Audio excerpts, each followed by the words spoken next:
On today's episode, I'm excited because we are talking about one of my favorite things in Michigan, which is the lighthouses.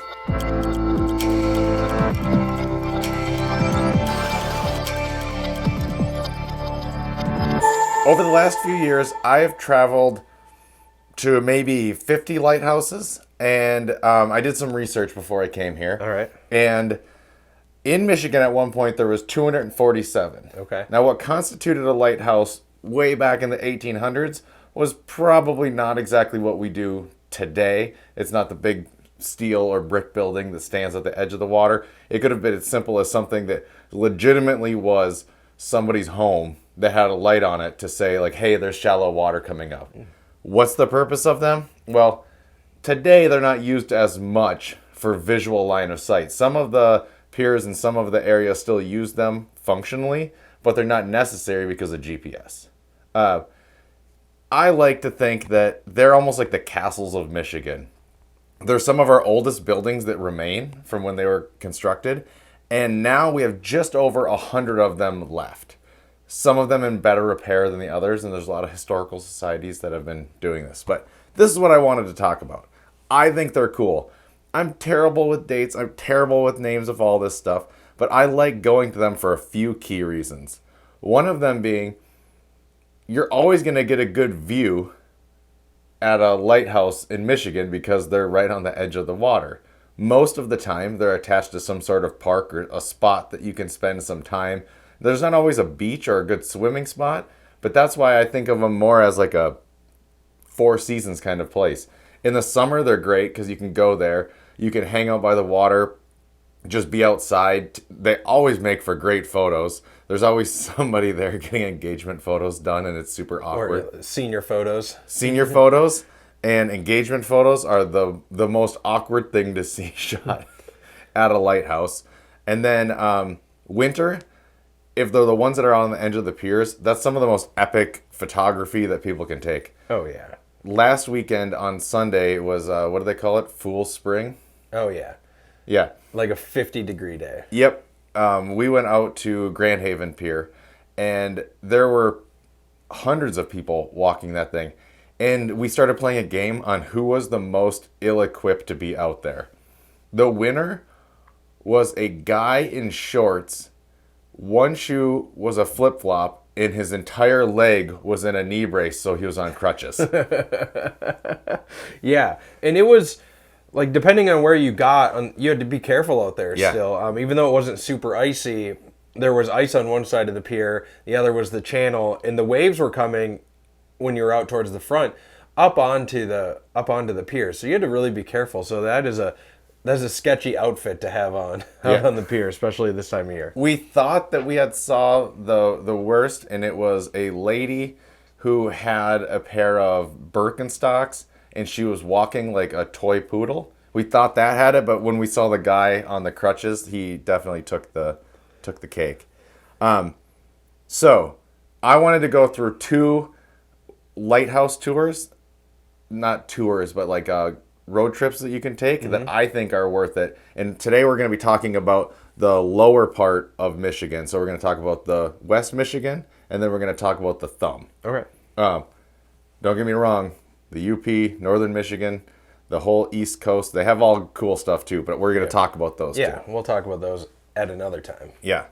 So on Black Friday, everybody was out shopping, and I actually decided to take this trip, so I kind of wanted to talk about it. Fort Gratiot Lighthouse is the oldest one in Michigan. It's been remade 3 or 4 times. It's crumpled. It's came back. They've remodeled it. They've repainted it. They've done all this stuff. There's a good historical society there that take care of that. That is the beginning of the St. Clair River. And that one is, the Fort Gratiot is Port Huron. Correct. Okay. Yep. So that's where I started this thing. And they've got a cool beach connected to this one. So I know that people go there and use that a lot. But it's a really good spot to just kind of go and relax, especially if you're not going to be going at like peak travel time, which is when I don't like going to these things when it's middle of the summer, July 23rd on a Saturday. That's the worst. Right. The best is sunsets, sunrises. when it's a little bit cooler out. And if you have the right gear, you can just go out there when it's just super, super windy, so the waves are crashing up, because it's kind of like you're there for when they actually were made. It's like during these storms. So I started there, then I drove north along the Thumb to Port Sanilac. That one is a private one. And so you can't like go to this one, like walk around it, but there's like a pier walk that you can do, and then you kind of look back at it because it's inside of a harbor. And I just thought, how cool would that be to like own, like that's their house. Like they had even said like, please respect our privacy and don't like take a bunch of like photos in our home. I don't think they like, obviously people take pictures of it, but not like of them being in the house, like mowing the grass. Yep. But there's actually been a few lighthouses that have been sold, and one of them was just like a lighthouse in the middle of the lake that you'd have to get to by boat. Anyways, that one's cool. I kept going north. Harbor Beach, also a good lighthouse, another harbor town right along the area. But then the Point All Barks Lighthouse. When I went there, it was like, like the groundskeepers were deer. Like 50 of them. Like they were just everywhere. Like it was like if you went to a busy park where there's people everywhere and you're like, this is kind of too many, but it was deer. That's really random. Yeah. I wonder why. I have no idea, because it was actually right before the sun started setting, and I was like, this is a problem. Like I was driving really slow through that whole area, but that lighthouse is awesome, and it's got a cool rock reef that kind of pops out, and I just think that was one of the cooler spots that I was able to stop, because after that, Port Austin is one of the most famous like lower Michigan in the Thumb spots for like vacationing. Oh yeah, and Instagram. Yeah. Yep. Turnip Rock and the lighthouse then with that like freshwater reef feel going out there. Yeah, and that's the one, because I was there on Black Friday. I wasn't able to like paddle out to that one or get out to that one because I just couldn't. But that's actually like a bucket list one for me, is to get out to that whole area and paddle that properly on a day where I have 8 hours to be able to do it. So what was your like Fort Gratiot to the I never know how to say it, Point All Barks? Yeah. How long of a day was that for you to do that trip? I did that in about 4 hours. Okay. And I was filming stuff and I was taking my time. Right. I actually probably would have liked to have more time and maybe planned like food, because I didn't plan any of that. Right. But the whole time, I was the only person at these. Right. Everyone was shopping. Everyone was shopping. If you want to talk about spooky, it's like go on a cloudy, windy, dark day and then just walk the grounds of like lighthouses that have been there since the 1800s, and it's pretty creepy. So I saved the second tour of the West Michigan lighthouses, and you have more experience with these ones. Yeah. So really, the one that I've just based on where I went to college and where I've lived now, I tend to be in Grand Haven often. So that one is an iconic spot for me, and especially with everything that just went on with it, with the taking down of the catwalk and the remodeling it, and then the crowdfunding to get the catwalk back, and then the relighting of the catwalk. That was all really cool to see. I mean, when we were out there recently, or a while ago now, but when they were remodeling it and we were like free diving off the end of it, you couldn't even get out there. So there was no one out at the lighthouse or on the pier at that time. But that one's great. To me, that's one of my go-to. I think because we like to just go to City Beach or the state park and hang out, and it's a great lighthouse. And I think probably, I mean, this is just an assumption, but probably one of the most visited, it seems like. I mean, that beach gets really busy in the summer, spring, even like you said, on just a nice day in the winter. So it's a busy one, but it's a fun one because you're right then in Grand Haven. So I'm a big fan of that lighthouse. So that is, you have a bunch starting down in Holland. There's Big Red. That one's pretty famous. Yeah. It's really cool because it's connected to the state park there. Right. And I like that one because it kind of seems to be like part of the community. Mm-hmm. And then you have some like the Grand Haven one or Muskegon where they're out on these piers and they seem epic that they're out there. It almost feels like when you walk out there, they were never constructed to be something that a tourist should go to at all. Right. Even though they're tourist destinations now. Yeah, now they are, yeah. And so they're not like accommodating. Like they don't feel accommodating when you're at them because they weren't ever meant to. And that's the part that I love. If you start getting up into the Little Sable Lighthouse and then the Big Sable Lighthouse. So Little Sable is Silver Lake sand dunes. That one is awesome because it's built into a dune and it's just one point. That's all it is. It goes right up to the top. They give tours. I think it's only a couple bucks to go to the top. And if you're ever at these and it's like, oh, it's $5 to walk to the top, do it. You got to do the one, what's the one? Point Iroquois Lighthouse. The view up from up there. Yeah, it's really, it doesn't look that high sometimes when you're on the ground. When you get up there, you can see a long ways. Yeah. And to think that people at one point like went up there and stayed and watched out is very crazy. Well, and that's the thing. Each spot I like because they have usually a couple of like fact sheets about who's the original lighthouse keeper, what they did. Usually at some point, somebody that was a lighthouse keeper has had some sort of tragic death there, and then there's some weird ghost story attached to each one of them. I just think those are kind of fun. Actually, I think I talked about one of the ghost stories in one of our TikTok videos. It was the Boom Ghosted, so I'm going to play that right now.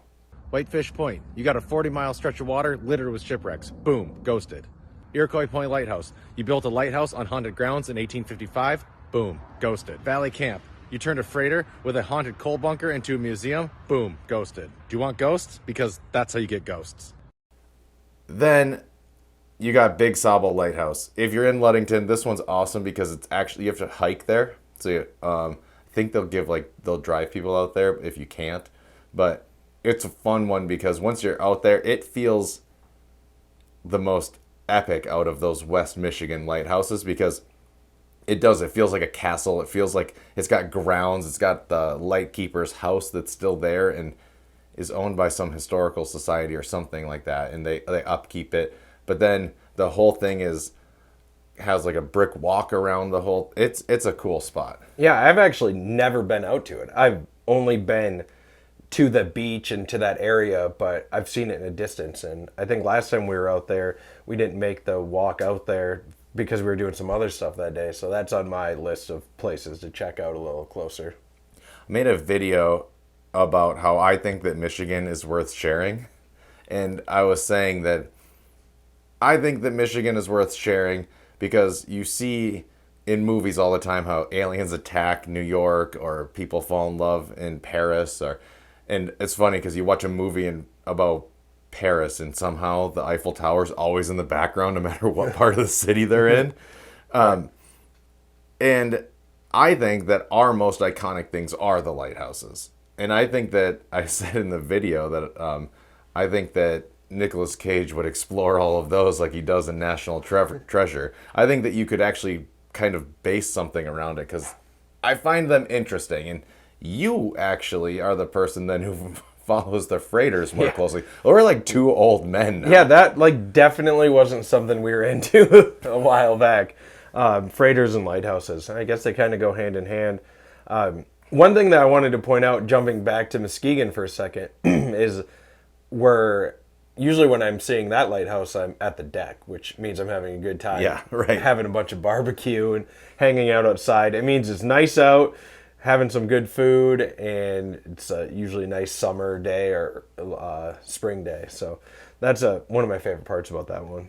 If I was going to sum up the reason why I even felt like talking about it, because a couple of people talking about lighthouses who don't have that many facts about them. Yeah, we like them. Yeah, like this whole thing is we like them because they're cool to go to. They're a good stop. Usually by now they've got good parking at them that you can go and check stuff out.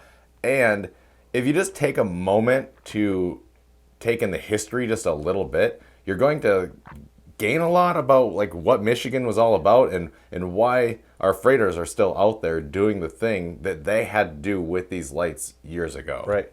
And one other thing to add to that is they're just overall, if you're into like traveling at all or taking photos, whether you're taking it with your iPhone or you have cameras, The lighthouses add awesome views. Go there at sunrise, depending on what part of the state you're in. Go there at sunset, depending on where you're at, and you're going to get some of the best shots around. Like, it's the most iconic photos usually that I see in it, or the best photos of any given week. A bunch of them end up featuring lighthouses, whether that's spring, summer, winter, or fall. Okay, so that's my rant on lighthouses and why I think that people should take the time to visit them, because most of the people that are visiting some of these off the beaten path ones are aged appropriately. They're, 60, 65 up. The people that are operating them are people that have the time to operate them now. So I say that more people should go check them out. And now, speaking of old buildings, yesterday we got to go to the Capitol building in Lansing. We had a video shoot there, and I just thought I'd be following these people around with a camera, getting cool shots of them interacting and doing this kind of stuff. I found myself thinking that building was way cooler than really I expected to. Oh yeah, that was for sure a cool experience. If you've never been there, it seems like you could just walk in and sign up for a tour. There were definitely groups going through. There were school groups there. There were different tourist groups in the area. But that was a really fun one. It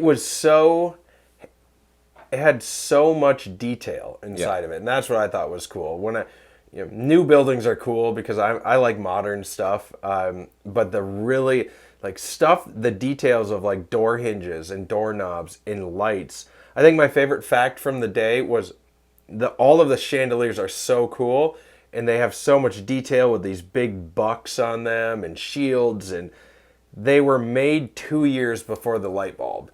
So 2 years after they were done, they had to get retrofit throughout the entire thing to actually be able to utilize electricity, which I thought was a cool fact. My favorite part is that there's a guy that his full-time job is to just paint the building.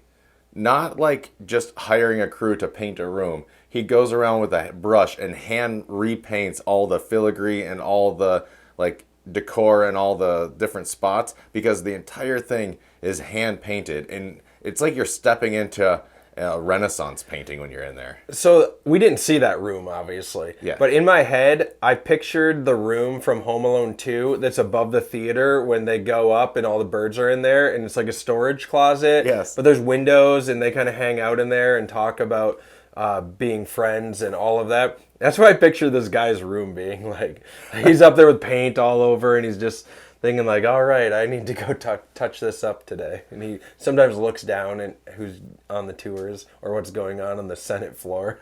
Can you imagine what you just wake up and you're like, okay, today I'm going to paint this 8-foot section of wall, and it's going to take me the majority of the week because of how detailed everything is. There's so much detail in there. I mean, from the paintings of people on the wall, whether that was former governors and other things in there, and then all the way up to what you see if you've been outside the Capitol. You see the point, and then seeing what's in there, like the stars and everything on the top. It's very cool. So the other thing that I thought was funny is that our Capitol building and Colorado's Capitol building are the exact same building, because the architect in the 1800s sold the same building twice, because at that time people didn't travel, so they were like, nah, no one's going to see both of them. Yeah. And so ours is the exact same thing as theirs. Yeah, that's really... It's funny to think about how much harder travel was at that time. Like, oh, no one's going to go to Colorado from Michigan. And there you go. Now I'm interested in going there. Right. 2 days ago I wouldn't have said that. I wouldn't even have known it existed. I thought this would be fun. We're going to change things up right now, and I thought it would be fun because we got to go down onto the Senate floor, we got to go down onto the House of Representatives floor, and we get to see some of the politics stuff that was happening. We actually got to see some things being voted on, and I didn't even know if they were important or not. I don't follow that very well. So I thought that we would both say, what if we could just go onto the floor and state our case about laws or things that we would like to see changed. And so I'm going to have you go first on you're just going to tell me what law you think that you would like to see in the state. Yeah, this one's funny. I have a couple friends that hopefully they hear this because they are very, very vocal about it. It is the zipper merging on the highway. Mm-hmm. So when it says like lane closed 2 miles ahead and everyone starts getting over and it causes a traffic jam, like the Department of Transportation and other people put out articles a lot on how that is supposed to work, that you're supposed to merge as you get closer together or closer to where the lane ends. So like a zipper, that's why it's called a zipper merge, instead of creating that huge long line and having an empty lane. And then you get the people that decide to start putting the nose of their vehicle out. Yeah. Like they're guarding They're the police. Yeah. So here's my thing. You have to, when you go to get your license renewal, you have to take like a 6-question quiz on how you approach a lane closure. And if you don't get 6 out of 6, you don't get your license. So, all right, it's my turn. I'm the editor of this podcast, so I'm going to start putting some really, some like a very heartfelt music behind myself. Right okay. now. So, here's what I want to have stated. I propose that the state parks in Michigan, the city parks in Michigan, and the beaches in Michigan have slot limits for beers, like walleye and how many you can catch. Let me explain. Okay. Because I know that you guys, House of Representatives, are all wondering why this would be. Because if you're out there on an 82-degree day and you're on the beach, everything feels good, you're out in a spot by yourself in a state park and you're just having a nice day, I'm a rule follower. So I'll reach in and I'll grab a LaCroix at best and have that as a refreshing beverage? No. I say no. I say that you should have 2 beers on you at any given time in any of these parks where you can have that beer, crack it, and drink it, and no questions asked. Now, I'm not saying I want people to just go on benders through these parks or these beaches at all times, but just like if you go fishing, you can only catch 8 walleye and that's all you can have. I say that if you're in one of those parks, you can have 2 beers and everyone's like, that's fine. This is a casual amount. It's a very casual amount. I don't even want to like have people like partying out there. I just think that, like a NASCAR race, you can bring a cooler and fit as much as you can as long as it fits within the size limits. Yep. Mine was more out of convenience of when I'm traveling that I thought of that, not out of actually like fun. Right. It was like, I think this would be good. It'd probably save me about 25 minutes. This podcast has been a weird one because we went lighthouses to Lansing to making up our own laws. And for this one, we're going to say cheers. And until next time, we'll see you guys later.